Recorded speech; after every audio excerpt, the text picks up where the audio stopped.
everyone. This is Kale Mary. And this is Soda. We are here with the last podcast of 2023. Yes, hard to believe, end of the year already. Soda and I are going to talk about the fourth season of Lower Decks. We were both very excited for this to come out this Yeah, year. We have always enjoyed Lower Decks. yeah. I think we can say it's like our favorite current track show, right? Yeah, it is. And the episodes in general, no hardship to watch. I mean, it's like an adult comedy Star Trek Yeah, show. and they're pretty short. Yeah. For me personally, Soda, I actually kind of had to break this up when I was watching it. Normally, I kind of do a binge watch when I start Lower Decks, and I had so many other things going on. I mean, it's that time of year, right? There's just a lot of things pulling a person in different directions with the holidays. Yeah, So I kind of chopped it up into like two parts. I think I watched the first 6 episodes in a day, and then I ended up having to come back to the later ones. Probably took about a week break in between, and then I realized I needed to go back and kind of refresh myself on the first set of episodes because I might have been too distracted when I watched them. So I've done a double watch on the first six, and then the last ones are pretty fresh in my mind. I think I came out of this season feeling that it was a comfortable watch. The show is still good, and I really enjoyed it. It I don't think compared to the last 3 seasons that it had as much energy, but I kind of attribute that to the story arcs that were going on because it's certainly about adjusting to some change. We have promotions going on, and so it's adjusting to the change of that. And of course, it's really just kind of focusing on, I'd say, closing some questions we had around certain character arcs. I think what I'm trying to say is the action piece of it kept a certain energy level throughout most of the episodes. It wasn't building in a way that I felt like it did in the previous 3 seasons. Does that make sense? yeah. I think this season had like the clearest theme throughout Yeah, it than any other season, and every episode was kind of almost every episode was kind of very focused in on this theme, yeah, which I think previous seasons had like a lot more like one-off episodes that were mostly comedic or action oriented, or almost mm-hmm, both. And this season had less of those, which is why it might feel a little low energy. But I think it's like you said, it's because it's really focused on this one theme. This season is really about change, the yeah, promotion, closing out the previous storylines. Yeah, yeah. But I use the word comfortable because I enjoyed the episodes for the most yeah, part. This show is about making fun of certain tropes that we attribute to Star Trek, and every episode is something like that, and it's just a good, comfortable, fun watch. But like you said, yeah, the action of it is not as intense as it was at some times in the previous seasons. yeah. Yeah. Your thoughts are kind of aligned with mine. Yeah, yeah. The season is mostly focused. First of all, I think it's interesting they keep the name Lower Decks because the season is about our Lower Deckers getting a Mhm. promotion. None of them are Lower Decks anymore, basically. Yeah. They'll become commanders. They leave the first episode is about them leaving the lower decks. The lower deckers, sleeping quarters that were like in the middle of the hallway, which was always kind of a Yeah. um, funny background detail. And they're getting their own rooms, they're adjusting to their new positions. Suddenly they can command other people who have lower ranks than them. We have Mariner dealing with being promoted because we all know Mariner has some issues with having responsibility. It's like her worst nightmare. Exactly. We also get, we also get the lower decker Vulcan we had in season two. Um, that storyline is finally coming back. Tulin is joining the cast, and I think the most interesting part to me is that we finally get a callback to the episode that inspired this series, which is the episode Lower Decks from the Next Generation. Yeah. Yeah, Yeah, that's so true. I think we're going to get into details about all of the episodes, but that's a great way to kind of summarize what really are is the main theme of this show. And I mean, all along we've been following these four ensigns for 3 seasons, and now that they're all pretty much promoted to like lieutenant junior grade, things are changing. You know, how much they get to see each other is changing, so they're dealing with all of that. And not everybody's as comfortable as they should be yeah, with where they are. So it just kind of works through those things and a couple of other, I'd say, minor subplots or questions that viewers may have had about the relationship nuances among the four. So, but we're gonna get into that as we yeah. go through these We are. episodes. Okay. So Yep. Let's start with number one. I mean, it's in the name, Tuvix. 2 weeks, yeah. This is, of course, a callback to the Voyager episode 2 weeks, which is controversial to this day for some for some reason. I don't know. I've never found it very, I always thought that the moral question in this episode is pretty simple, but um, fans really enjoy like debating whether the Hmm. ending of this episode is is morally correct or not. Um, what are your thoughts about 2 weeks, the episode from Voyager? Honestly, Um, I don't think I felt strongly one way about it or the other. I think there's some controversy around like how they actually had to handle Tuvix or what Janeway did, but I don't know. I didn't really enjoy the episode that much. yeah, I agree. But this episode of Lower Decks is all Voyager references. It's basically an entire homage to Hmm. Voyager. Um, it takes place on the Voyager.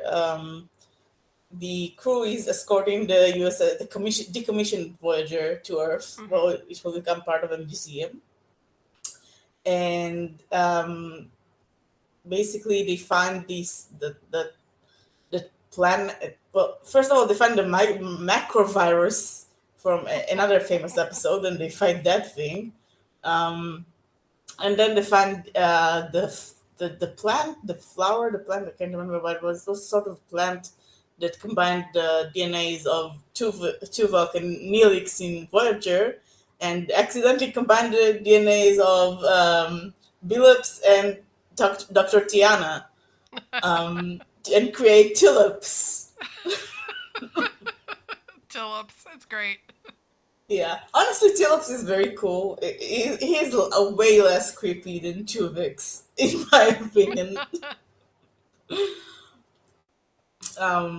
And yeah, we get the same dilemma basically as we had with Tuvix, Hmm. but this time a little more self-aware about the controversy around the original dilemma. I mean, there's some other things going on here, right? But the because I think the main thing here is they're basically just trying to deal with all the weird, crazy Voyager things that are happening, while Tillups is obviously trying to create a bunch of other spliced Yeah, people yeah, and make a little army and take over the ship or whatever. In the background, you've got like all these other random villains popping yeah, up from the Voyager show. It's just very. It's just literally. I think Captain Freeman says it at the end of the episode. Well, that was a very unusual experience with weird Voyager things. yeah, yeah. So, Um, yeah, it's kind of highlighting like Voyager and how crazy everything Voyager went through. By cramming it all into one episode. I do think the DNA combination part was the funniest part. Like you said, with Yeah. all of the interesting combination we got there. Um, Just the way Talin was like, I'm not here to debate the agency of this weird thing. I'm yeah, just here to do my job. exactly. Eventually they try to fix it and everything gets like smushed up into a huge blob. And then and then Tendy's like, "Well, I don't care at this point. We're just going to Yeah, do what needs to be done because this is ridiculous." exactly. Oh, and we probably should mention that Boimler actually kind of hears ahead of time that they're going to potentially be promoted. It makes him anxious, right? I mean, that's Boimler for you, but he also wants to try to live up to what would be a potential promotion. And of course, every time he tries to do better, he does worse. Yeah, In typical Boimler fashion. but he pulls through at the end. In the end, also in typical Boimler fashion. Yeah. We leave the end of the episode where once they've settled all the Voyager weirdness, they conduct the promotion ceremony. Boimler, Tendi, and Talen get their little pips. Mariner's not expecting that she's going to be promoted, but guess what? She does get promoted. And the only one Yeah. who does not get promoted is Rutherford. Yes. And then we end the very end of the episode is just completely different. It is a Klingon ship that is having some. I'd say there's a couple lower deckers on the Klingon ship thinking about mutiny, and then this unknown vessel shows up and attacks it and appears to blow it up. Yeah. Yeah, And this is going to start a trend. Yeah, and this is going to start the trend from this season, where these where we see ships of various species flying around, and we have lower deckers who are dissatisfied with their position, and suddenly this mysterious ship comes by and blows the ship up. yeah. Yeah. Okay. Yeah. So that was the Voyager episode. Yeah, this was basically the Voyager episode. It's very lower decks, very lower decks. Referencing a different show, very heavily relying on your familiarity of this show, and but taking it in unexpected and in funny ways that even if you don't know the show, you can get a laugh out of it. Yeah, yeah, I agree. So let's move on to episode 2. Yeah. Episode 2, I have no bombs, yet I must flee. What an Oh, this interesting one. title. Yeah, yeah. Actually, we open with this unknown vessel showing up. We have this time a Romulan ship. There's Yeah, again that theme of some lower decks thinking about mutinying on the ship, and then the unknown vessel shows up and appears to blow them up. And we move on. yeah, So we open really with Mariner, who of course has been promoted, and as we know, Mariner has a problem with not being an ensign. But she happens upon Ransom, who's working out with Shax in some very interesting outfits. Um, and yeah, She listens in on their conversation and gets the impression that Ransom is probably thinking about demoting her back to ensign. And she's like, "Oh yeah, that's great. Let's speed this up." So she decides when she has to go on a mission with Ransom to a menagerie where they're going to rescue some humans because this appears to be a thing. Humans get captured in menageries all the time and have to go get picked up. Um, Mariner is, of course, acting out. She's gonna help Ransom demote her back to ensign real quick. So she's being insubordinate and just careless. And Ransom is actually like, "I trust my lieutenant. I'm supporting my lieutenant," and it just makes her more furious. Um, yeah, it turns out in the menagerie, there's a bunch of weird animals. One of them is a cute little creature that turns out to be the most dangerous thing in the whole menagerie. It's called a moopsie. Whoopsie. Moopsie. It is so cute. It It is is so adorable. cute. And then it latches onto you and sucks your skeleton out. So Yeah. it's literally terrifying in its behavior. Basically, along with the menagerie, I'll say keeper, Narj, I think is the name, they are on the run for their lives, and I forgot to mention that they have an ensign with them. Yeah. Yeah, so it's Ransom, Mariner, and an ensign who is feeling very dubious about the fact that Mariner's all over the place and Ransom seems to only support her in her crazy actions. Not a great introduction for the ensign, I would say. So, Yeah, meet. I mean, yeah. It's not a great introduction, like Yeah. emotional wise, but it is a good introduction to how crazy Starfleet is. So Yeah. he better get used to it. So, meanwhile, Ransom Mariner, the ensign, the menagerie owner are running for their lives. Meanwhile, on the ship, Rutherford is actually. He didn't seem to mind that they all got promoted, but now he's realizing that this is going to put him at a distance from Tendi because, Yeah, they have such a good friendship that with her being a level up and being somewhere else on the ship, they're no longer close together. So Rutherford decides he's going to get himself promoted by doing some magical engineering feat, something that is really awesome and will get him promoted right away. Instead, it turns out that there's this new ensign called Livick in engineering who is just as smart as Rutherford and seems to be doing all the things that Rutherford's attempting to do to get promoted first, which yeah. causes some, let's just say, Rutherford does Reset. not like Livick. Yeah, I think Rutherford is gaining his own personal nemesis. Yeah. Yeah, So, but that actually resolves itself after a while. I'll get to that in a minute. And then, of course, where's Boimler? Okay, the only thing Boimler's doing is trying to move into his new quarters. And yeah, every room he moves into has something horribly wrong with it. The first one, he's like too close to the nacelles and it's glaringly red and he can't deal with it. yeah. And then he's in one that's next to the holodeck where Shax and Tiana are up to some very interesting activities that he can hear through the wall. It's a room situated between two holodecks for some reason. It's really really hilarious. Yeah, So Boimler's not actively doing anything interesting other than trying to find the right place to move into. yeah, And then of course we find out that back to Tindy and Rutherford. Rutherford actually could have gotten promoted a long time ago. He did so many amazing things. The Packlet situation, some of the other things that happened in the previous seasons, that he just denied his promotions because he wanted to stick with his friends in the yeah. lower decks. It's as simple as asking Billups if he can get promoted. Honestly, that was my favorite part of the episode. This is Yeah, such that a that basically just the funniest. Yeah, re- resolves so nicely.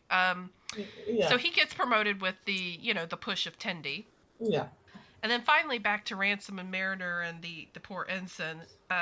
Mariner, of course, does something crazy, tries to get the Moopsie to go after her, but she manages to put it back in the cage.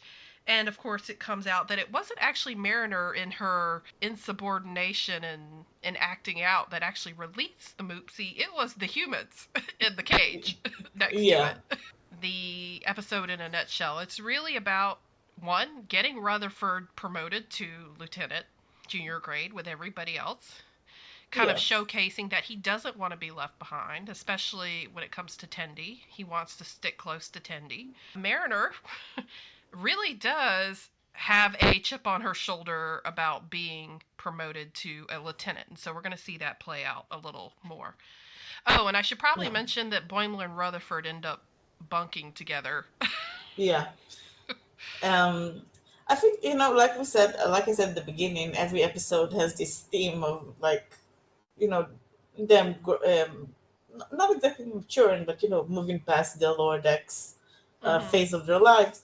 And I think in this episode, the Boimler plot is very like I think it's like the most even though the other ones are also about it. I think Mm-hmm. the Formula One is like the most on the nose about it, because it's literally about, the new setting. Yeah. It's literally about saying goodbye to the old setting and saying, and like finding the new Yeah. place. Yeah. Finding where he fits in the new place, and you notice him doing it alone. Yeah. Right. So that will play in, I think, to the theme of the season, which is when you're moving up in rank and you get more responsibility, you may have less time for the people that you used to be very close to or hang out with. Exactly. Yeah. Okay. Mhm. Yeah. Episode 3. Episode 3, In the Cradle of Vexilon. Yeah. So this one, this is kind of like your traditional. The Cerritos takes on an assignment to go to a planet called Corazonia, something like that. Yeah, Corazon. Yeah, yeah. Yeah, they're controlled by this computer called Vexilon, but the Yeah. computers, this ancient computer system, is not corrupted and It's a benevolent. He's a benevolent computer he's a overlord. benevolent. He keeps everything, the weather nice and everything very pleasant for the inhabitants. But the Yeah. performance seems to be having some issues, and so they really need to either repair or upgrade the computer system. And Captain Freeman's like, "Don't worry, I got this. I studied this." Yeah. And when she goes to shut down the system to essentially like grade it, something goes wrong, terribly wrong. The whole planet's let's say weather system or whatever, even I guess like the whole ecosystem goes haywire. You got like volcanoes erupting and crazy systems. And so meanwhile, Boimler, who's actually like leading his first away mission, he's in charge of 3 other ensigns. Yeah. He is very nervous about this. Okay, this is like his first time leading other people, and he's also worried because missions tend to be unsafe, and he doesn't want to get anybody killed.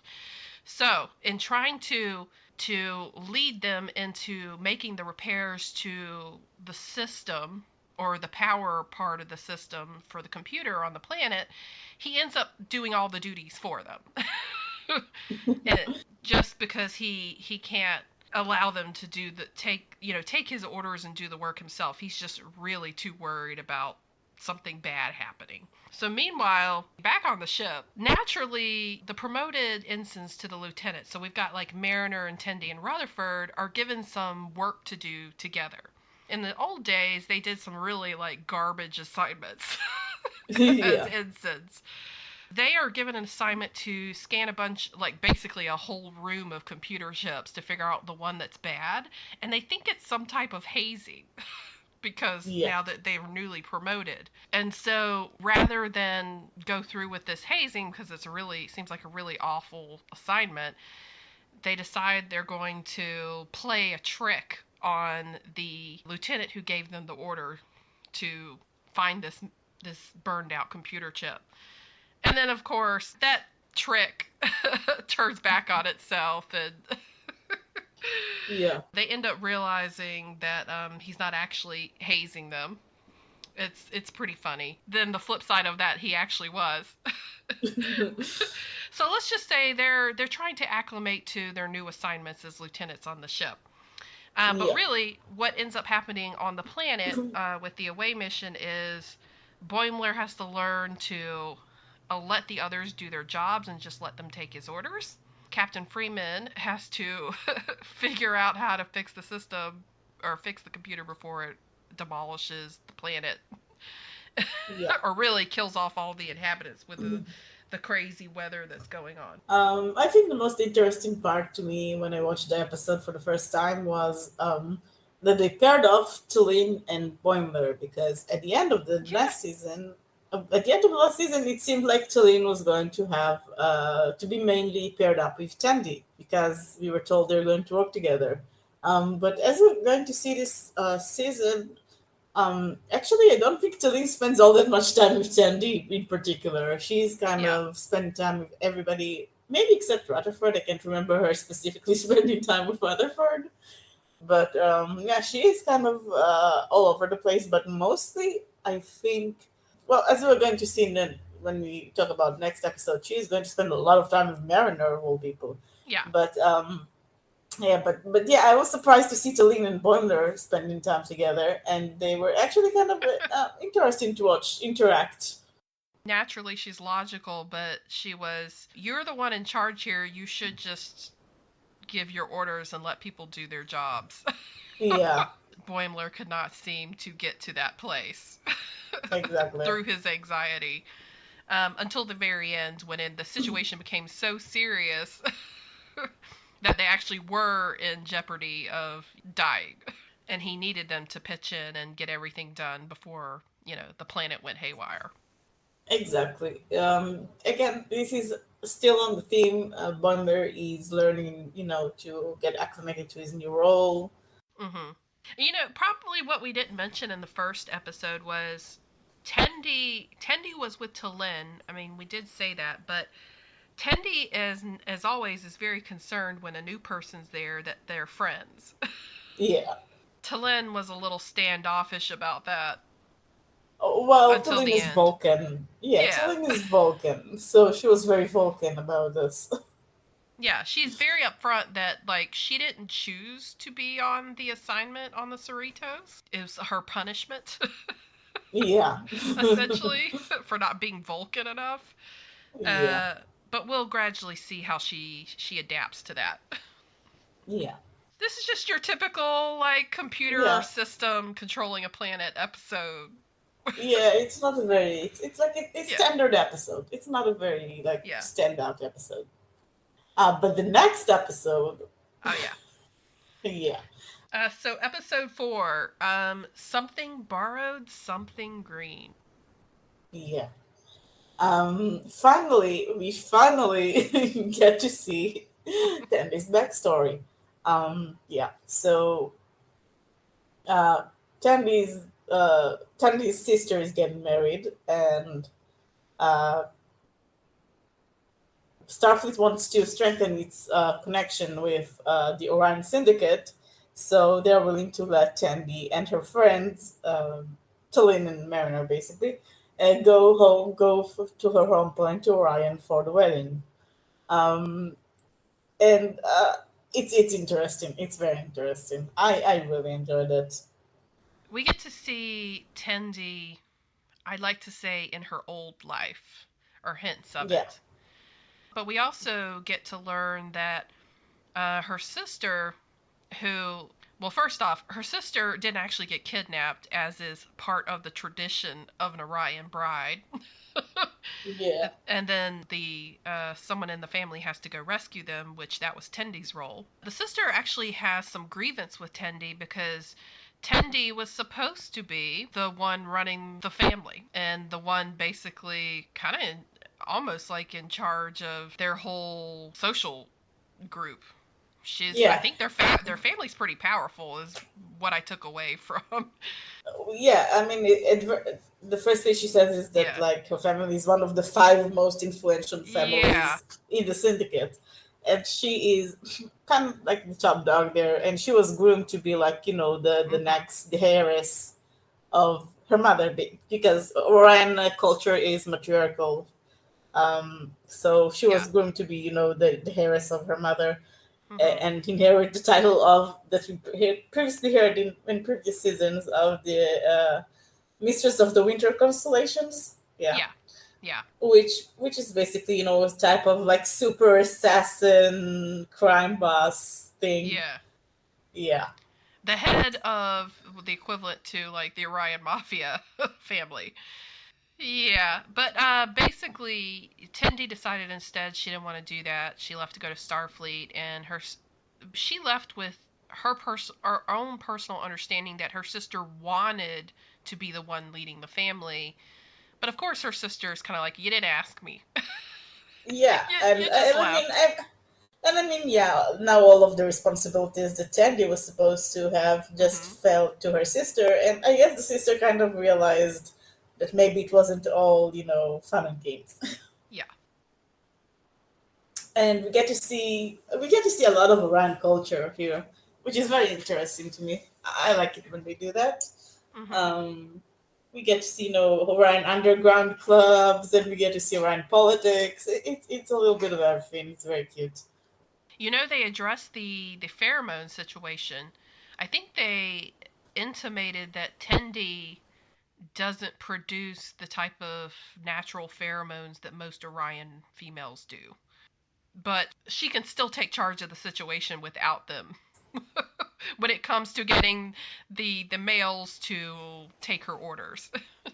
Well, yeah, I mean, they kind of hint that like not. I don't think they say most Orion females have the pheromones. Just kind of Yeah, like some do and some don't. They don't really explain yeah. why.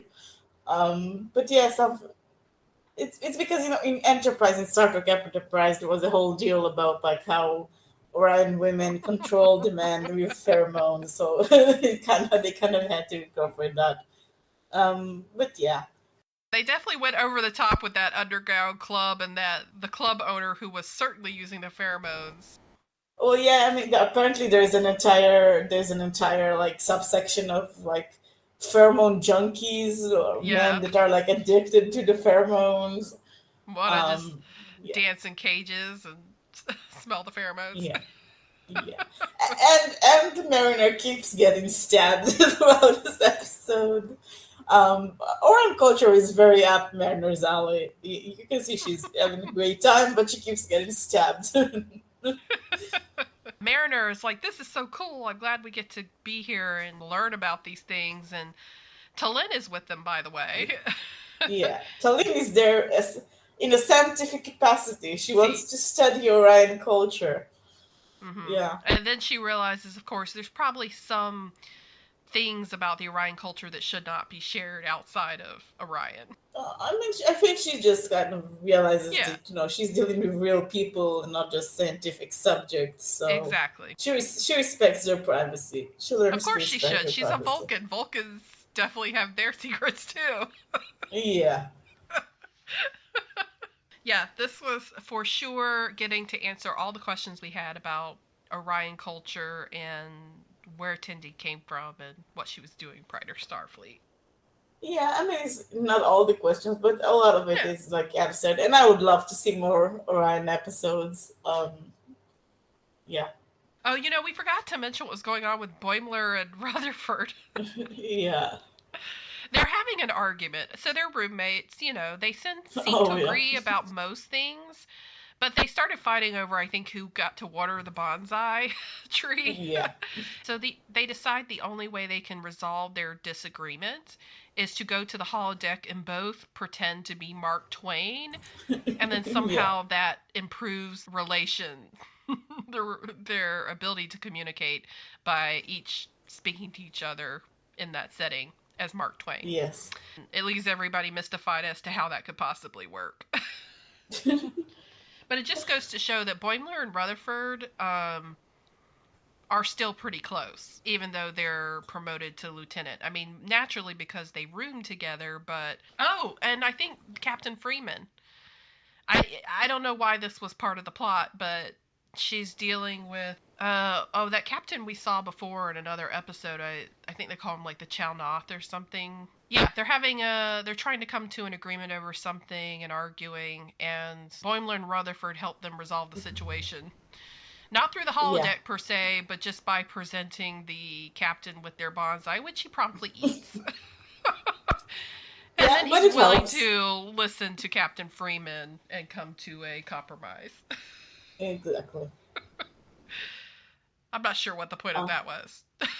I think it was just kind of funny. Yeah, The Mark Twain thing, I think, was like a reference to TNG. I think Mark Twain yeah. was in like a TNG episode. But yeah, that was just kind of funny. Yeah, so I'd say most of my attention was taken up by the Orions this Oh yeah, episode, definitely, for sure. definitely.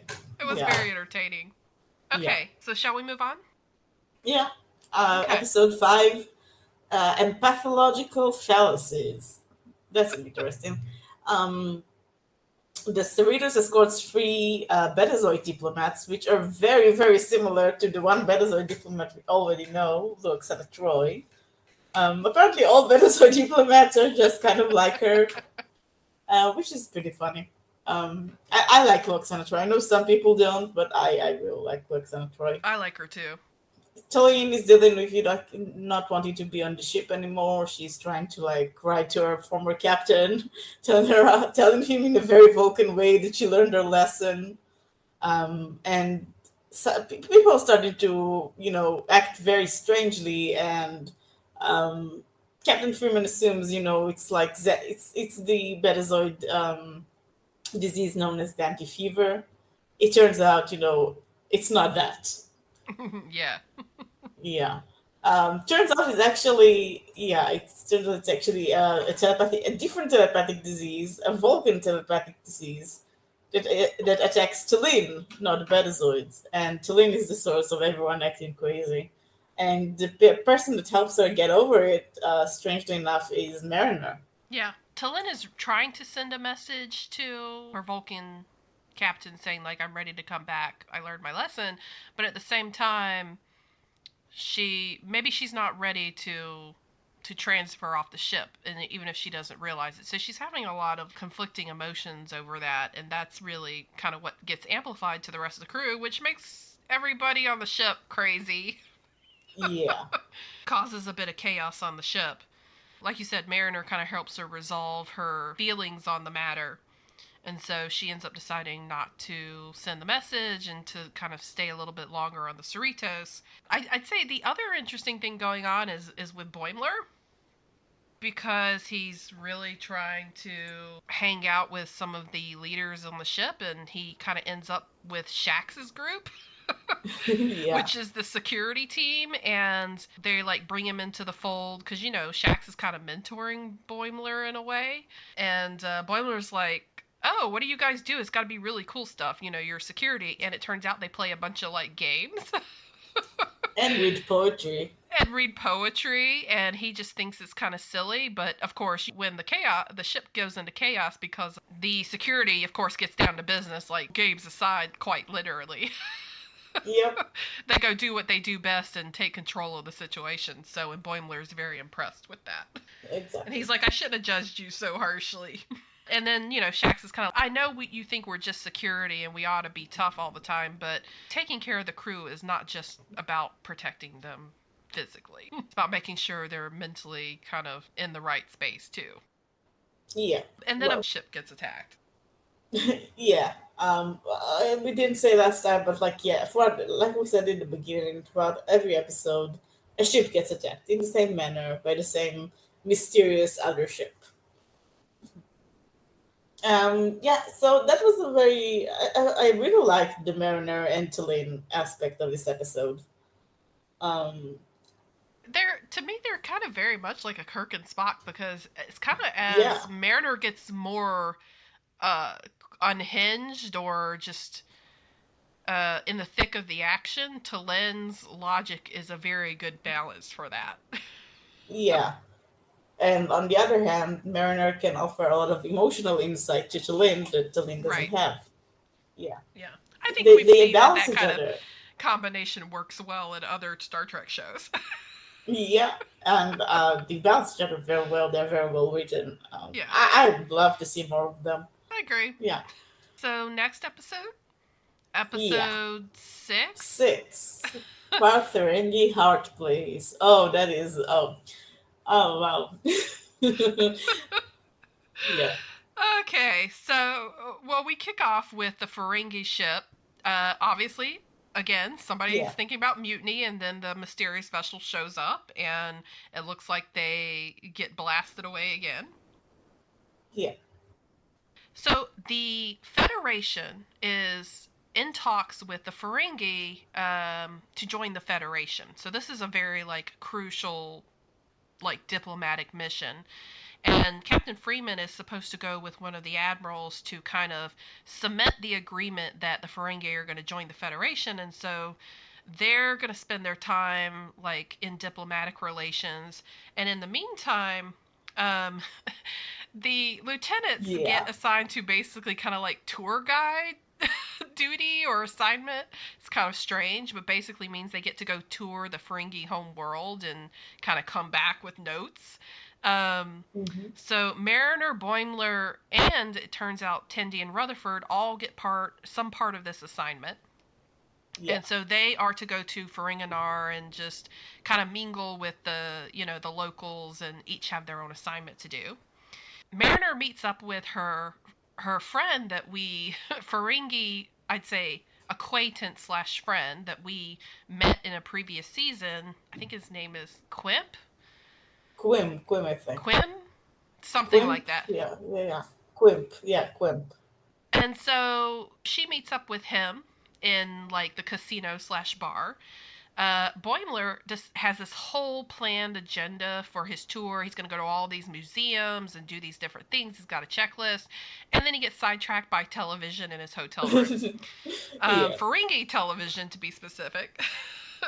And then, of yeah, course, Tendi and Rutherford have the most interesting assignment because they're going to pose as a married couple and do that whole tour experience or experience. But when they get to the hotel, they realize how serious it is to pose as a married couple in a Ferengi environment where the Ferengi take very serious offense if there is anybody attempting to con them. And yeah, in order to take advantage of the discount that a married couple gets at the resort. yeah. That's why I said, oh, this episode, because I love Ferengi episodes. I think the Ferengi are so funny. They are But so funny. yeah, but the Rutherford and Tandy will they one day in this episode was just crazy. It was crazy. Can we just start with so Captain Freeman and the Admiral? Well, Captain Freeman, Yeah. she's dealing with the Ferengi. Oh, Yeah, wait, I want to mention we get a cameo from Deep Space Nine. Rom and Lita are back. yeah, Rom is still the Grand Nagus, and yeah, Lita is still his first clerk, which is the title she gets, I guess, as his wife. Um, and it's so nice to see them. Yeah, it's so yeah. nice to have a Deep Space Nine reference once in a while. Yeah, that's right. So they're back, and then Captain Freeman and the Admiral dealing with them, and Captain Freeman's pretty sure they're going to be conned, and and the deal that they strike is going to be more advantageous to the Ferengi. So that's very entertaining watching that all play out. And then basically Mariner Hmm. is still having a chip on her shoulder. She's having some problems. So she just kind of goes down there and goes carousing, if you know what I mean, Yeah, with her friend by her side. And the whole time, her Ferengi friend, like Quim or whatever his name is, Quimp, yeah, Quim, Quimp, yeah, he calls her out on all her like getting drunk and fighting, picking fights with people, getting in a lot of trouble. He's too happy about your promotion. It's like, yeah. you're moving up in your career, you should be maturing, not acting this immature. Yeah, he's basically calling her out. She is very clearly doing Yeah, not doing well, and she refuses to acknowledge it. And he's her friend. He's trying to get her to stop, but she won't. Honestly, it's a very touching scene. I think at the end there. yeah. And then with Tendi and Rutherford, we address the big question maybe we've had, which is, can they be romantic? Is that a possibility for their relationship? And it turns Hmm. out it's extremely awkward for Tendi and Rutherford to pretend to be married because sometimes they go a little too far with their pretending, and it makes them both aggressively blush and look at each other like Yeah, maybe we could. It just makes them very uncomfortable. I mean, but of course, they end up getting outed yeah, naturally by Meeklimo, of course. who's the ship's counselor, and he's like, "Oh, they're the most platonic friends we have on the ship," and then that causes a little bit of chaos with the Ferengi who think they've been conning them, and they actually enact a drama with Yeah, Meeklimo to get out of the situation. It's very funny. yeah. Make them always so confused about it. This is fun.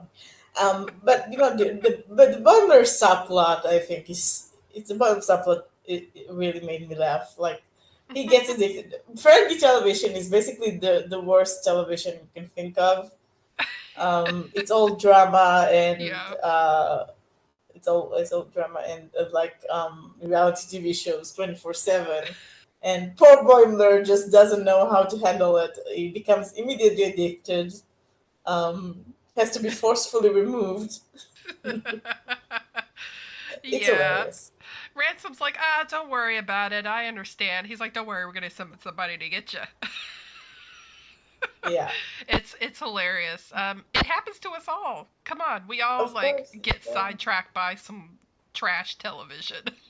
exactly. I like the Ferengi too a lot, and so I enjoyed like some of the things about their home world, like the wall of loss. But when you get up there and like they're passing by this big old monument, you realize it's actually like financial loss. Of course. Of course. This is great. People Yeah, are crying about big deals that they lost. It's been yeah, memorialized on a wall. It's just very entertaining, but it does yeah. leave you with a sense of concern for Mariner. It does. Yeah, She's really acting out at this point, and even like so, someone who knows her very well already picked. He can't not pick up on it with her getting them in the trouble, but he's like, I don't understand what your problem is, and the truth is, nobody really does, and we won't for quite yet for a few more episodes. yeah, So that's the Ferengi episode, yeah.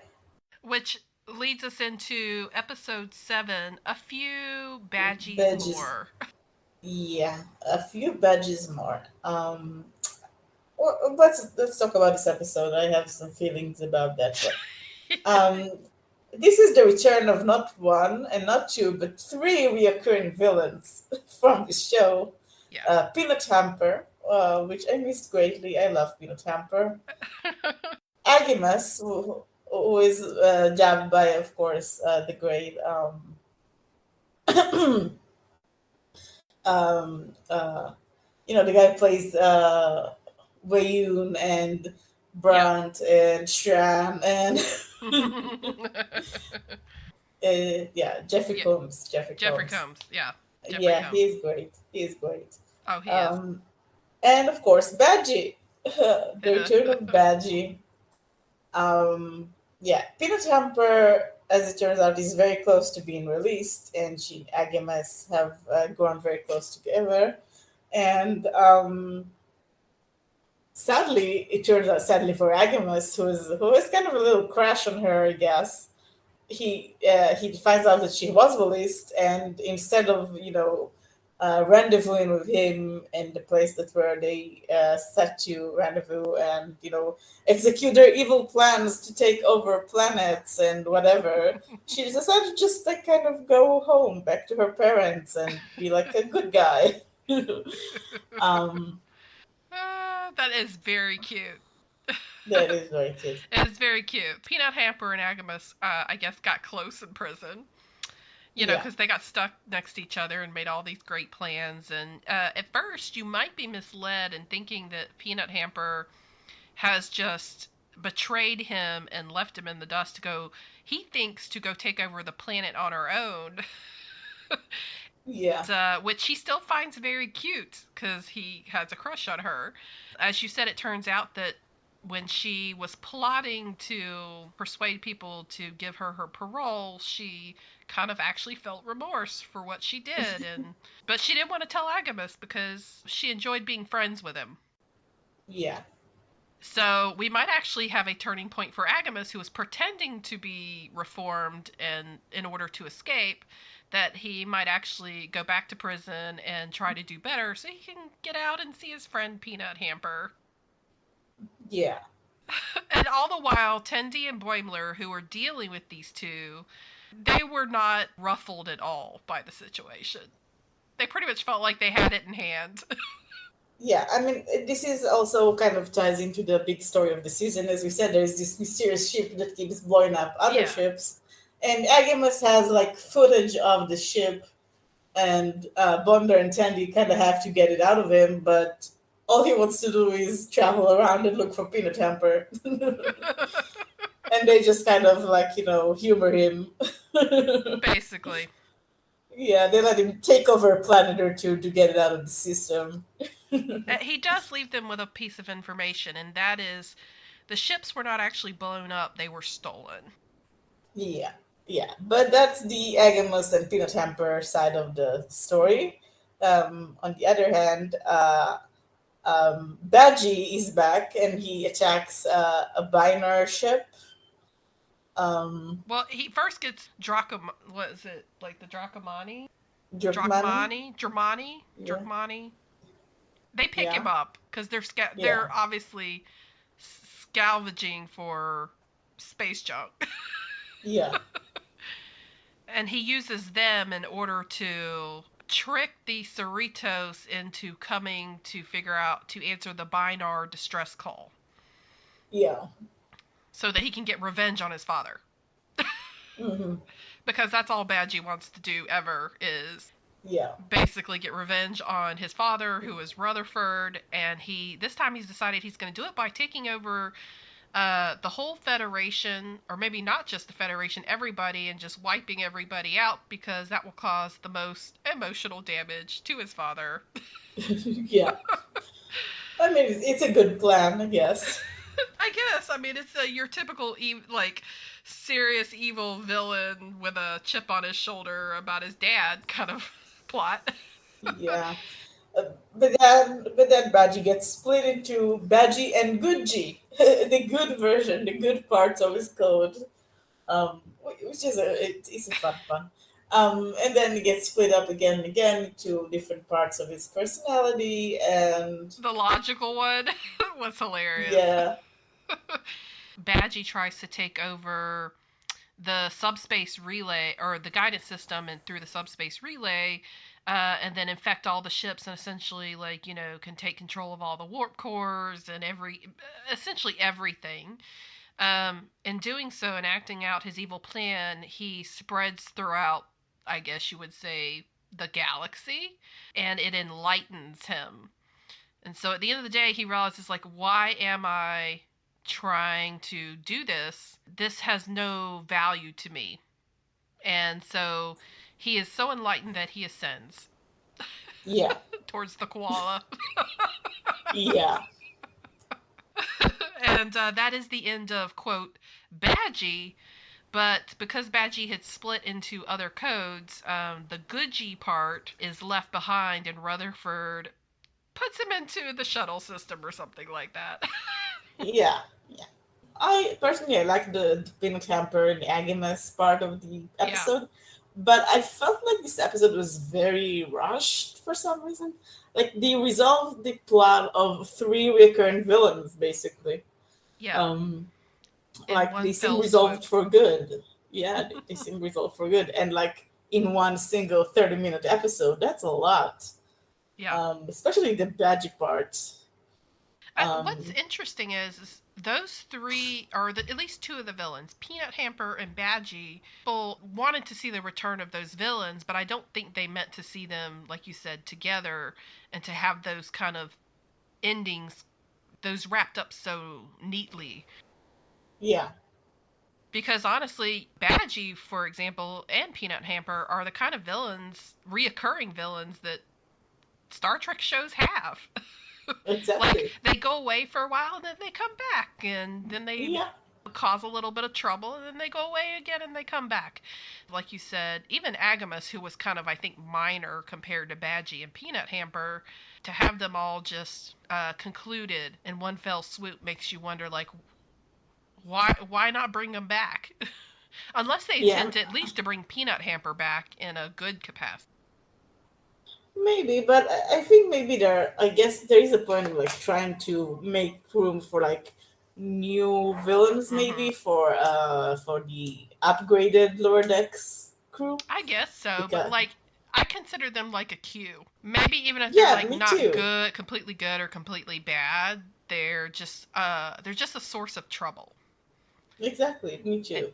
And it was and like I said, I wouldn't even mind if they resolve them, but like cramming it both the Agimus and Peanut Temper and Badgie all in one episode, it yeah. felt very rushed. It felt very rushed, and It did remind me how much I love the Peanut Hamper episode from the previous season though. yeah, I do love Peanut Temper. Her On the episodes are world great. with the winged beings and Yeah, yeah, the whole betrayal plot. It was great. it was. It really was. But something to, I guess, to keep in mind here is, well, we have seen in a couple of episodes, naturally we do you in the past we had the lower decks split up, so they were usually kind of paired off, and we Yeah. have kind of gotten them still paired off. But I think the next episode really brings home the point that things are kind of different than when they were lower decks. And that is episode 8 called Caves. Yeah, I want to point out that so far, even though they've been paired up, Hmm. usually it's Mariner and Boimler that are like hanging out together, but we haven't seen them together since the first episode, since they were lower Hmm. deckers. And we have not seen Tendi and Rutherford together very often. And they Well, were we have seen very them in the close. well, we have seen them in the Ferengi episode, but yeah, In the Ferengi episode, but before that, yeah, because in the past they are always off doing something engineering together or sciencey together. yeah. But yeah, the next episode kind of addresses it. It does. So episode 8, which is Caves. This is your very traditional cave mission plot, Yeah, but with a twist because it's got flashbacks to other cave yeah, missions that we haven't seen. that we haven't seen. In fact, the whole point of the episode is that Boimler, Tendi, Mariner, and Rutherford all go to this on this cave mission together, and they get stuck while they're surveying some kind of moss. They have not seen each other for a while. They make this comment in the beginning, like, "Hey, it's been a while since we've all been together as a group, like doing something." Yeah, And you realize as they are trying to figure out how to unblock communications and get out of the cave that they each have had different experiences that the others don't know about. So they start telling stories, essentially, about previous cave missions or cave adjacent missions where something has happened that the others are unaware of. So Boimler's first.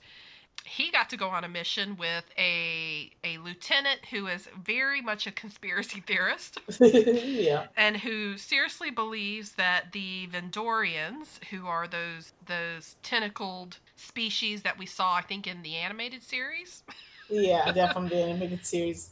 he thinks that basically they're behind like all kinds of nefarious things. And he's got a lot of quote knowledge about Vendorians, and he thinks that they're part of the reason why Boimler and this lieutenant got stuck in the cave because it's a test by the Of Vendorians. course. Guess what? Turns out he's right. The Vendorians are actually there to test quote a test of morality, and the conspiracy theorist lieutenant's knowledge of them actually entertains the Vendorians to the point that they release them. Boimler is left with a new respect for this lieutenant, even though he's quote weird. Oh, not respect, but like, yeah, Yeah, he doesn't hate him as much. he Yeah, doesn't hate him as much. And everybody's like, whoa, so actually you got along with this guy? Because nobody gets along with this guy because he's crazy. Um, yeah. especially Mariner's a little off put by this. And then we get a story from Rutherford, who, this is a great one, was in a cave system with Dr. Tiana because they were picking up some medicinal herbs. End up getting attacked by a cave dwelling, quote, like creature who kills the native who is with them, showing them the herbs, and in doing so, the native actually sends its consciousness into Rutherford's body, and he gets instantly pregnant, and Tiana cuts out a baby, a clone baby, basically of the native who died. Yeah, he has a cave baby. He Yeah. is a cave baby with Dr. Tiana. So, while they're trying to figure out how to get out of the cave system, they take turns watching the baby and parenting the baby, and eventually come across the creature who Rutherford manages to talk to through the translator. And creature's like, hey, you guys are good parents, and you know what? I'm a parent too, and I'm just protecting my baby. So I'm going to let you guys get out of here with your kid. Yeah. Yeah. And then, of course, Boimler, Mariner, and Tendi are all like, they're like shocked. They're like, what do you mean you had a baby and you became a father and didn't tell us? Yeah. Oh gosh. And then we get a story with Mariner. And Mariner, if you'll recall, the other lower deck shift when they were ensigns that Beta shift didn't get along with was Delta shift. And we had that Yeah. episode where they both were kind of like trying to win the is on shore leaving, trying to win the right to be in this like nice part of the ship, and they had like a contest between Beta and Delta shift. Well, Mariner actually gets put in charge of the Delta shift. Yeah. They end up in a cave. Of And they end course. up trapped in there, and one of the Delta ensigns is very injured, like his leg bone is showing. Hmm. They need to get some substance to unblock communications to get out. Turns out this cave has magical properties that make them age if they're in a certain area and make them age rapidly. So Mariner ends up like talking to the Delta Shift ensigns while they're actually super aged up. And she learns that Delta Shift is really not so bad. That they were just kind of Yeah. jealous that Beta Shift got to do all these fun things and then Beta Shift got promoted. Yeah. Mariner ends up kind of getting along with Delta Shift and making friends with them. And then they get out of their sticky situation. Yeah. So, we have individual stories with Boimler, Rutherford, Mariner, who are all doing something with other groups of officers and our ensigns, and everybody's a little jealous of everybody else. And Oh, and of course, and throughout this entire time, there yeah, is this moss in the cave that is kind of taking over them. the Moss traps them and says, I am sentient and I want to hear Tendy's story because you have not let her tell her Turbolift story. And so Tendy gets to tell the Turbolift story. It goes all the way back to the first episode where the lower deck ensigns get to meet. So it kicks off from, I think, the end of that episode where they're chanting like lower decks, lower decks. And they're all Yeah. really drunk. They get drunk and they end up in a turbo lift and they get stuck and they bond while they're in the turbo lift for like 4 or 5 hours. And Yeah. that story reminds the four of them that there actually are friends. They should be happy for each other to experience new things. So the Moss decides it wants to be their friend too. If they tell them more stories, it will let them go. And the twist of the episode plot is the Vendorians were behind it all because it was just Of a course test they of were. morality to make sure that these four Yeah. individuals who were fighting made up and became friends Yeah. again. Yeah. The end. Yeah. Yeah, it was a reference to, there's a common myth in Star Trek fandom that like cave episodes are like some of the best episodes of the franchise. I think there's some truth to it, but mostly it's because in other shows, cave episodes are basically the low budget episodes. Yeah, So they have to focus more on the writing rather than the setting yeah, or, new aliens or whatever. So they tend to be better because they are so focused on the writing. But it's funny because in the animated shows, it doesn't really matter. It costs the same to animate a cave as it yeah. is to animate the spaceship or whatever. Um, but it was funny. Those were very cute stories, especially the cave baby one, which is really what. Hmm. And Teddy's story, of course, was very sweet. Yeah. I like cave episodes. Yeah, everybody does. Because I like the trope. They get stuck in a cave and then you actually have to talk to people, right? Yeah, And maybe exactly. work out some issues and or work together to figure a way out if you don't like each other. So it's a great mechanism for, like you said, pushing forward a plot. Um, Yeah, but in this particular one, I like that they used it to do flashbacks of other stories because at this point in time, we're trying to figure out how much has the change from the promotion affected these four friends. And yeah, this is really to kind of drive home that, yes, they're all doing some things on their own now, becoming a little more autonomous, but it really shouldn't prevent them from being close and still being yeah, friends. yeah, That's an important part of who these four are, is that they started off together and they can still rely and support each other and be happy for each other regardless of the change in their career. yeah. I At agree. least in this point, because nobody is a rank above somebody else.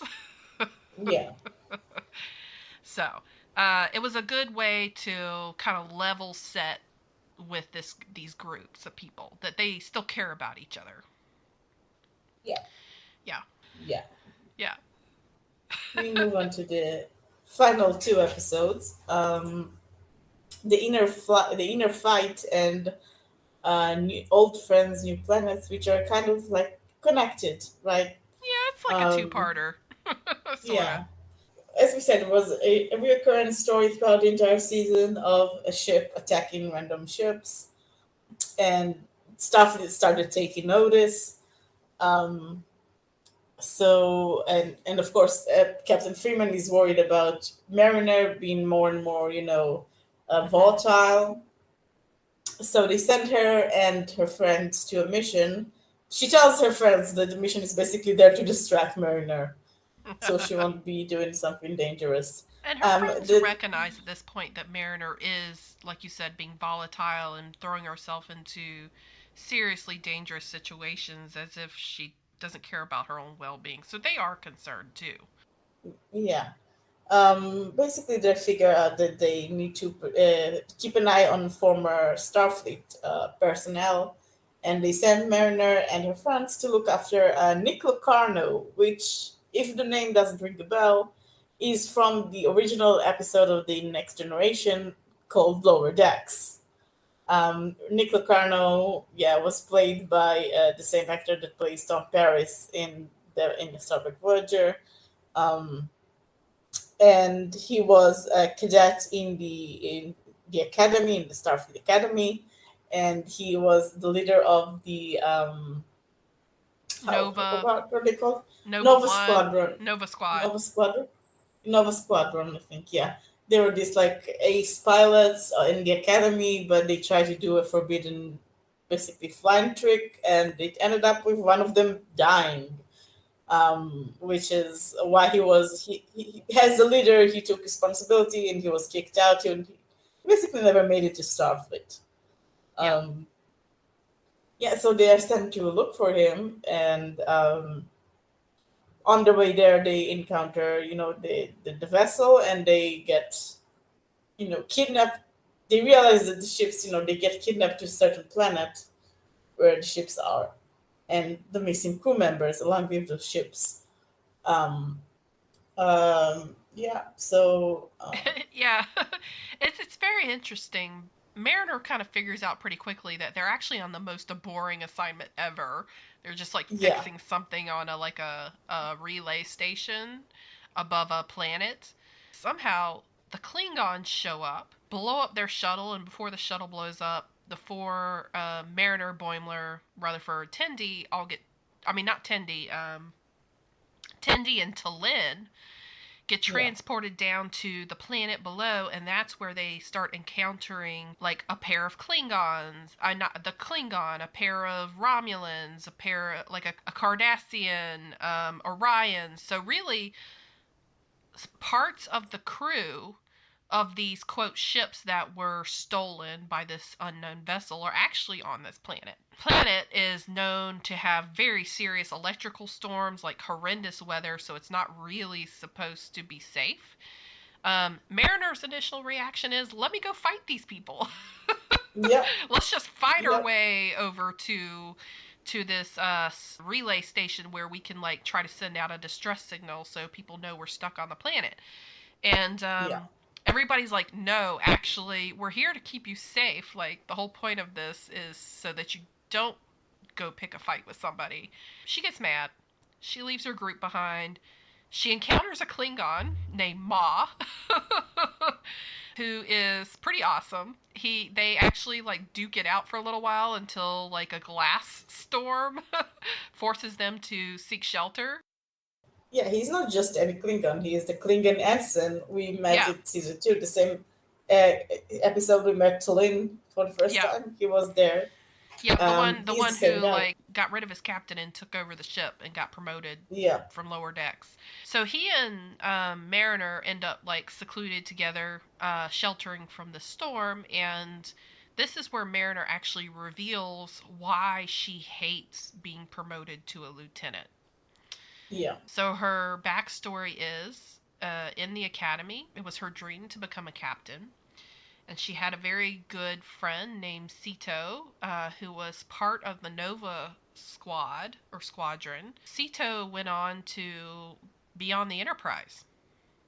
Yeah. In the course of that, Sito got killed enacting some kind of spy mission, and this really affected Mariner. And from there on, once Mariner got graduated and got put on the ships, she had some other experiences on other ships that were very demoralizing to her and made her feel like this is not what she wants out of Starfleet. She's not willing to like throw her life away in some kind of crazy militaristic fashion. She just it's not what she wanted. So she has done her best to get demoted to an ensign because being a lieutenant was not what she thought it was. Yeah. I mean, Yeah. I think it was that she basically this. You remember the story Yeah. Boimler had in the third episode where he was nervous about commanding the ensigns because he had Yeah. so much responsibility suddenly. That's basically Mariner times 100. Yeah. Um, she lost a friend. She lost a lot of friends in Starfleet because they were sent on various dangerous Yeah. missions, and she realizes that being first of all, she is very upset that Starfleet is so dangerous, basically, and she's also upset that she has the responsibility. She can have the responsibility of sending other people to risk their lives like that. Yeah. That's why she resents it. Yeah. It makes her feel like complicit in it comes back to the theme of is Starfleet what is Starfleet about? Which Yeah, we'll hear more about in the next episode. But for her, Mariner, Starfleet shouldn't be this dangerous to a level that like we're putting people unnecessarily in the line of fire and losing them. And she doesn't want to yeah, be one of those people who has to make that call. yeah. Yeah, And but the Klingon of all people, he's the one who kind of knocks some sense into her. He's telling her, yeah, but other people are also aware that this is an option, and they choose to do it. They yeah, choose to sacrifice themselves. It's not something that they like go in blindly to. yeah. So you should respect their choices. And you should specifically honor the choice that your friend made. Yeah, That rallies Mariner. yeah, She goes to with the Klingon to confront the people who are kind of blocking the access to the station on the planet that they need to get to. And rather than fighting them, she decides to give them a motivating speech yeah, about working together because they all now have a common enemy, and that is whoever put them on that planet or stranded them on the planet. And so they should work together to defeat this common enemy and try to get off the planet to get their revenge. It seems like it's going to work, but then Mariner must get beamed off the planet suddenly. And that's kind of where we end the episode. Mariner actually finds herself on the unknown vessel, which is manned by none other than Nico Carno. yes, Locarno, Yeah, the ex cadet. Dexter. I mean, not to say, but not to the friend that Mariner mentioned, Sito, is also from the episode Lower Decks. It all ties that back It down does. to this episode. Yeah. Yeah, yeah. So this leads us to the last episode of the season, um, Old friends, new planets. which is basically Locarno tells us his evil plan. It's not okay. It's not that evil, but he wants an egalitarian sort of Starfleet. He wants to form a fleet called Nova Fleet, where the lower deckers get a say in what to do. He basically feels entitled to the future that he feels was robbed from him, and he stole a Genesis device. Well, we did mention it the last episode, but he stole a Genesis device, and That he the plans to Ferengi had, threaten. yeah. Yeah, and he plans to threaten Starfleet with it in order for them to recognize his Nova fleet. Yeah. He literally broadcast this to everybody, like Yeah, wide open communications. He's like, to all you lower deckers out there, come join my army. And yeah, if anybody tries to stop me, I'll use the Genesis device. Ha ha ha! Evil plan. base. Yeah.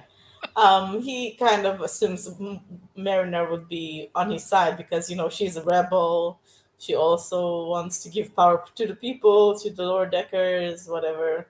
But she thinks he's crazy. I mean, he is kind of crazy. So of course she takes the Genesis device and tries to escape him. Yeah. Yeah, Meanwhile, her mother, Captain Freeman, has decided to defy Starfleet orders. She wants to rescue Mariner. yeah, So she has to utilize whatever method she can, and that turns out to be the Orions. Through Tendi, they go to meet Tendi's sister and try to ask for help. yeah, And in order to get a battleship, they have to. Tendi initiates like a challenge. I don't know why they put Meaglimo. They put Meaglimo in the challenge to represent Starfleet against the Orions. yeah, Because the Orion fighting him has bad allergies.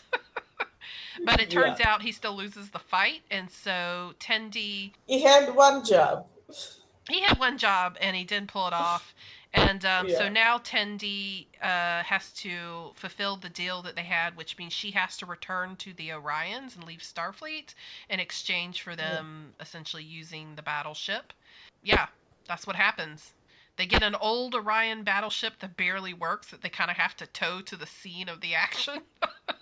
yeah, But they use it to kind of force their way through the shield that Locarno has put over this whole solar system in order to go rescue Mariner, which they managed to do. Because Mariner yeah. manages to evade like her captors. Yeah, they end up setting off the Genesis device, which is not great, but No, it's not it great. creates its own planet. Mariner gets out of there. Locarno, to all appearances, dies, but Yeah, he dies when the Genesis device is set up. So who knows? yeah. He could be back. He could be back. And I think this is the point at which Mariner, who has had to kind of face her decision to be in, why she's in Starfleet, has realized that she does like Starfleet. She does believe in it, and having that conversation with the Klingon helped her realize that being a lieutenant is it's just part of the process, and she probably gonna stop trying to fight it. Yeah, So there's some resolution with her chip on the shoulder, I think. yeah. And of course, Sandy has to honor her bat, and she leaves Starfleet to go back to Orion. Yeah, and that's where we end. Yeah, yeah. It's an interesting place to end the season.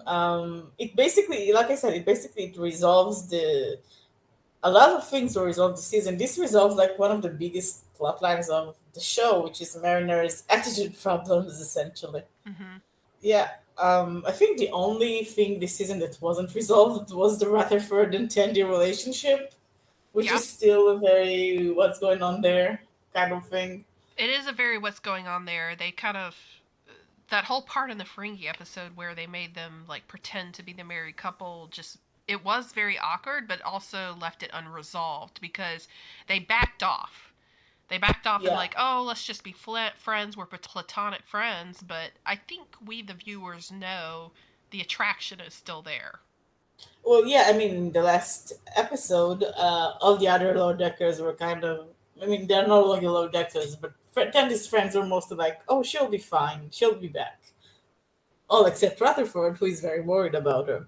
Well, one, Rutherford probably feels closest to Tendi. Probably even so more Yeah, so than Boimler. I mean, but I think we could see that it may not be like best friend close. It may be more than best friend close, even if neither of Yeah, them wants to admit it. yeah, Yeah. So yeah, that's kind of the episode in a nutshell. I mean, I find it satisfying that we finally got an answer about Mariner because it's season 4. It was more heavy in season 1 and 2, but we have been wanting to know, like, why is it that Mariner is so set against um leaving the rank of ensign, and having forcing her to do that, and then having her like actually come forward with the backstory was good. Yeah, and I actually really liked how they tied it back to the episode Lower Decks. Yeah. Because you can tell that was the original inspiration. I mean, this season made me go back and rewatch the episode Lower Decks, Mhm. and you can even kind of see in the Lower Deckers in that episode the various, the characters, the character archetypes that we come to see in this show. The the main guy in this show, the main guy in that episode who was trying to get a promotion is very Boimler like.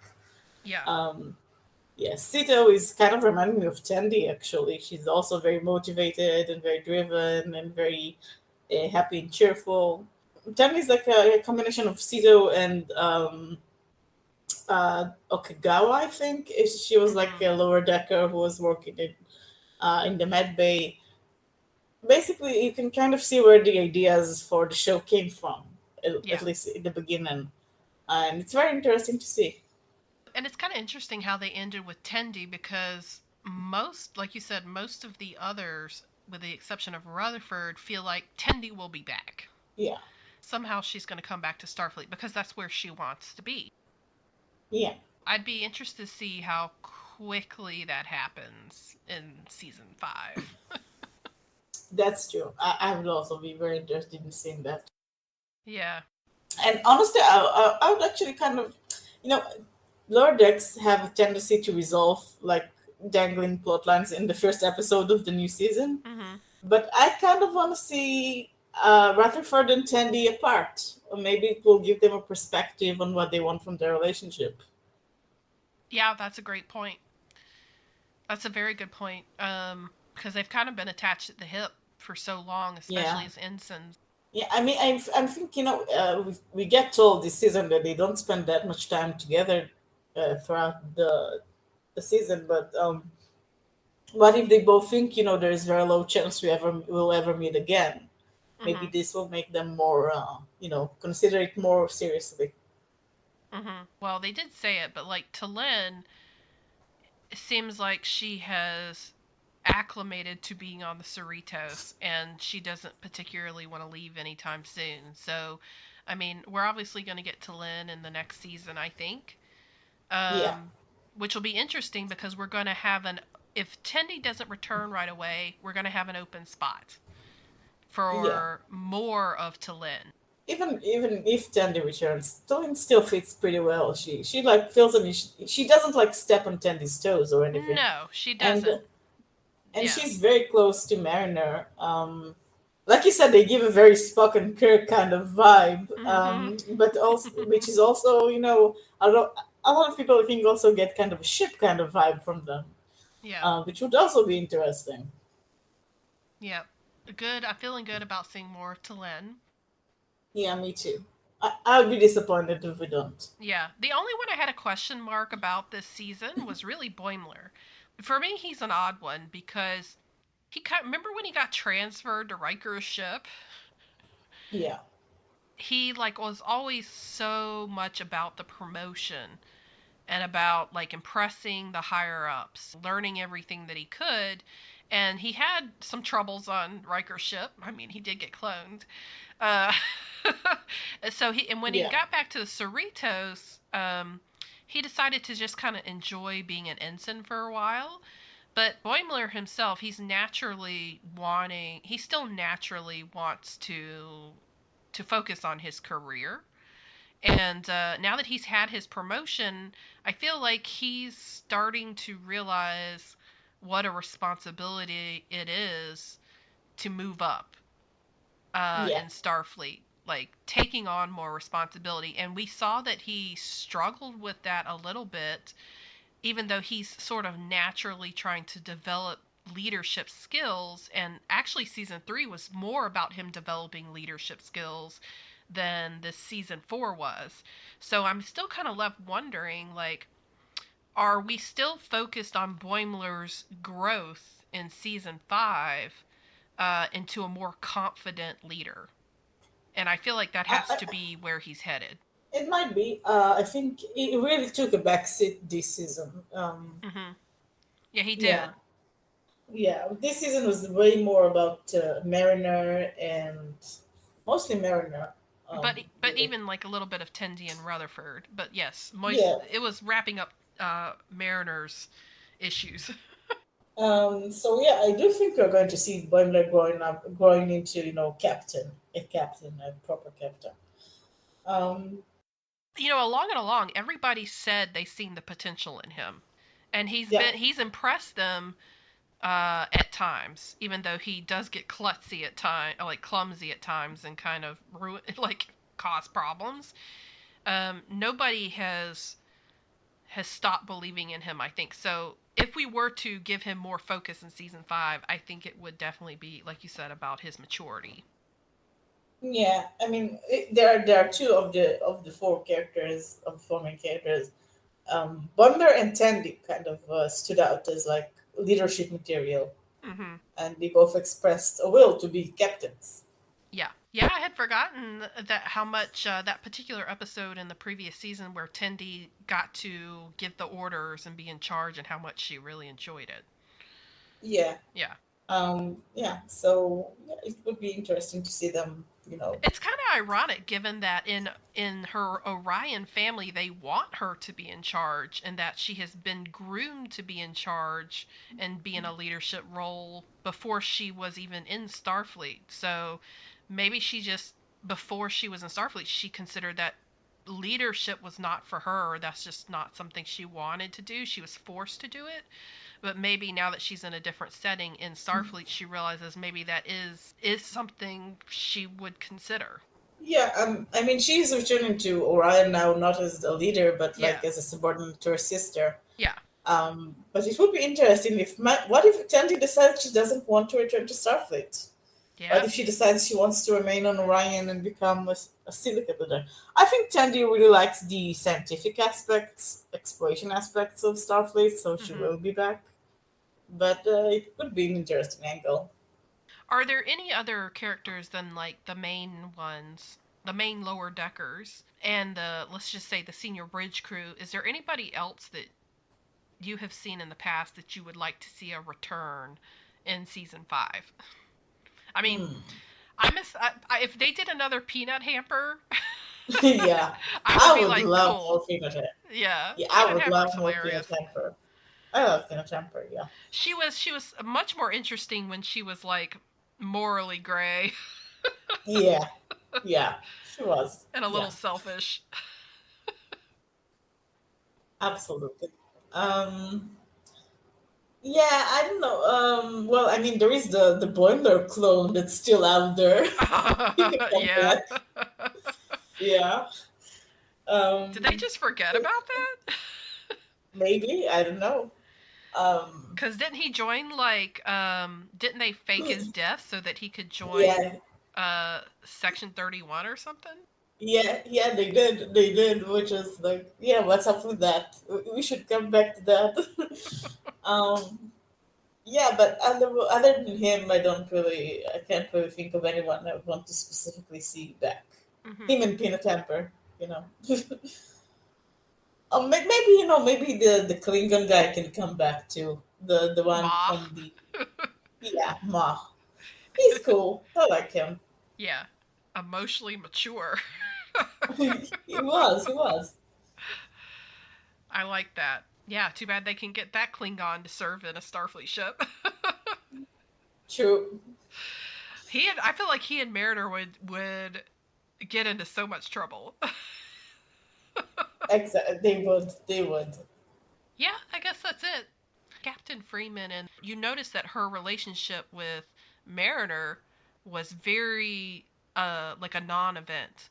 Well, yeah, I mean, there is the little nods like Mariner is doing badly and she's keeping an eye on her, but yeah, it took a backseat this It time around. it did take a backseat. It almost seems like they've settled their differences to the point that they are just both able to focus on doing their jobs without getting in each Yeah, other's way. yeah, basically, yeah. Yeah. I'll be Yeah. interested to see like what is going to be the main like action plot of season 5. It's anybody's guess. I mean, I would have never guessed what it would have been for season 4. True. I That's had true. no idea what was going on with that mysterious vessel, and until they connected it to Nick Locarno, that would have never crossed my mind as a potential. Yeah, I mean, they really did set it up really well because you do see like in every ship you see the lower deckers being kind of disgruntled, but like Yeah, the first the first ships are like Klingon ships, Romulan ships, where it's like it's normal. That's what they do there, so yeah, you're not surprised. yeah. It didn't surprise me for those first couple of ones. So you don't really notice it because it seems normal, and then when he points it out, you're like, oh right, Yeah, it does make sense. Yeah. yeah. And then you're right to the point of connecting it to like Mariner's backstory and all of that was pretty smart. Yeah. Yeah. So overall, I like this season. I still like Lord X. Still think Lord X is the best Star Trek on at the moment. I really like this season. I thought it was, like you said, it was less like high energy like the last few seasons, but it was still very good. I agree. One of the things we love about Star Trek, besides a hopeful future and a utopia, whatever, is the people, the characters. Yeah, Characters make a show. So just getting to focus on the characters and adapting to their elevated status was entertaining. And what Lower Decks does really well is not take itself too seriously, reusing every trope there is in Star Trek to just make you laugh, even when yeah, tensions are high or things are a little emotional. There's always something funny going on, so it does that just so well that exactly. you can't help but not enjoy this season, even though the energy level was different. Yeah, I agree. Well, do we have anything else to mention? I don't. Do you have? I don't think so. It's definitely worth the watch. I mean, to our Yeah, listeners, we've been following Lower Deck since the beginning, and it's something Soda and I continue to look forward to. So, and also being animated, we don't have to wait yeah, a whole year while certain production companies get through the backlog of projects. exactly. So, I'm excited to Yeah. see when we get the new season.